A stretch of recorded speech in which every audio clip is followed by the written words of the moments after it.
Magandang araw po, welcome po sa aking channel of 9TV. Patalasasan po, meron po ba kayong mga properties na napapabayaan or non-performing assets? Plan nyo ibenta pero wala kayong oras sa pagbibenta nito.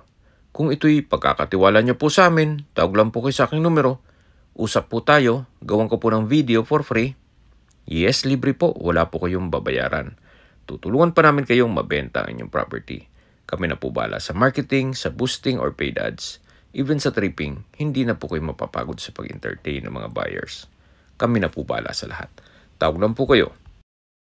Nandito po tayo ngayon sa Cuenca, Batangas kung saan meron po tayong bagong video presentation, isang overlooking na property. Ito po ay may lot area na 10,356 square meters. Titulado, buhay po ang may-ari, kaya wala po kayong maging problema sa documentation o sa transfer ng title.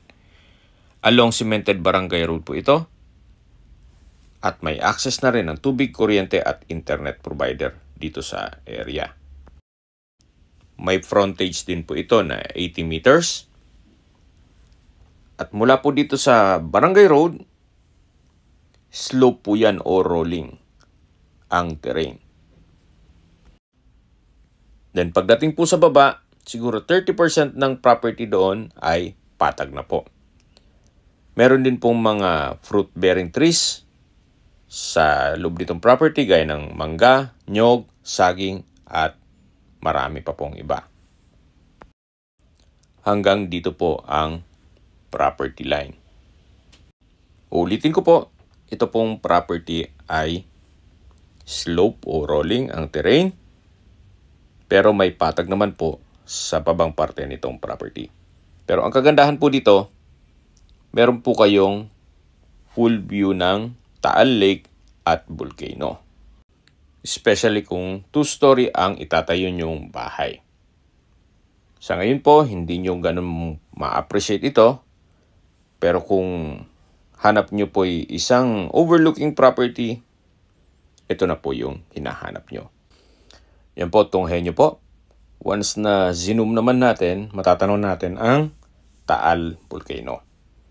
At isa pa po doon, ang kagandahan dito, ito ay along cemented barangay road. Maganda po itong gawing staycation business. Pero kung sakali man na ayaw magnegosyo, pwede naman po ito para sa inyong retirement. Habang pinagmamasdan niyo po at naglilibot po tayo, pag-usapan na natin ang distance, location at travel time. Ito pong property ay malapit din sa National Highway. Ang distance is 3.4 kilometers at ang travel time is 11 minutes. Sa National Highway o Main Road ay meron na pong mga dumadaan ng bus mula Manila papuntang Lemery kung saan dumadaan dito sa Cuenca. Kaya accessible po ito ng public transportation. At mula naman po sa bayan ng Cuenca, ang distance is 7.6 kilometers at ang travel time is 18 minutes.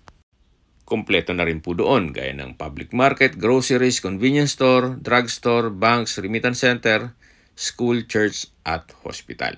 Yan po yung lagi kong binabagit sa aking video na dapat nyo i-consider sa paghanap ng property yung meron pong malapit na hospital. Hindi ko naman po sinasabing sakitin kayo, yan naman po for emergency purpose lang naman. At mula naman po sa Batangas City, ang distance is 27.5 kilometers at ang travel time is 49 minutes. Mula naman po sa Lipa City, ang distance is 13.2 kilometers at ang travel time is 39 minutes. Mula naman po sa Startol, Tambo Exit, ang distance is 10.1 kilometers at ang travel time is 23 minutes. Mula naman po sa Manila o sa airport, ang distance is 83.4 kilometers at ang travel time is 1 hour and 50 minutes. Kung manggagaling po kayong Manila papuntang Cuenca, ang daan nyo po ay South Luzon Expressway o SLEX all the way to Startol. Then, Tambo Exit, 10.1 kilometers lang po ang distance papunta dito sa property. Kaya, napakalapit lang po. Within 2 hours, nandito na po kayo kasama na ang traffic. Okay, sa presyo na po tayo. Binebenta po ito ni owner sa halagang 1,900 pesos per square meter. Kung may mga katanungan po kayo, tawag lang po kayo sa aking numero. Sa mga kababayan naman natin nasa ibang bansa, meron po akong Telegram. Sa mga iPhone user man, may iMessage. Meron din pong Imo, Skype, Viber at WhatsApp. Same number lang po, 0917-316-33 Sa mga nagtatanong naman po ng aming Facebook, meron po aming Facebook page na Nov9TV at Facebook Reels Video. Meron din pong TikTok at Instagram. Meron din po kami ibang YouTube channel na The Nov9TV Channel at Nov9TV Listings. Sana po naibigyan nyo ang video presentation. Paki-like and subscribe na lang po sa aking channel para ma-update din po kayo sa aking future listings. Kung sakali po hanap nyo yung mas malaking sukat ng lupa, meron din po kami ibang listings na pwede nyong pagpilian.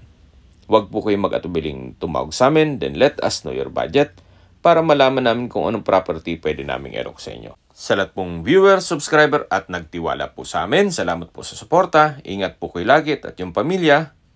Maraming salamat po. Maisingit ko lang po, ganito po ang magiging disenyo ng bahay nyo kung sakaling ma-acquire nyo ito. Para may idea lang po kayo.